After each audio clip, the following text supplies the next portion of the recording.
आमदार भास्कर जाधवांनी रामदास कदमांवर हल्लाबोल केला। रामदास कदम सत्तेसाठी लाचार माणूस आहे। रामदास कदम कुणाचाही होऊ शकत नाही।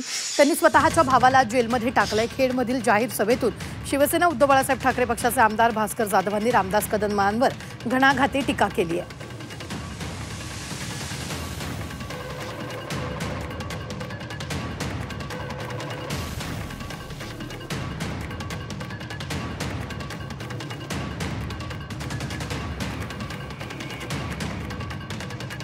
अरे हा सख्या भावाचा झाला नाही।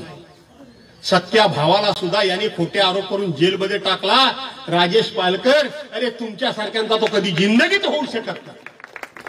हा माणूस कोणाचा झाला नाही, तो कोणाचा होणार नाही, कार्यकर्त्यांचा झाला नाही, नात्या गोत्याचा झाला नाही, त्याला चारित्र्य नाही। अनेक गोष्टी सर्व लोकांना माहिती आहे, पण लोक बोलत नाहीत। शेवटी एक म्हण आहे, माहिती आहे का नाही?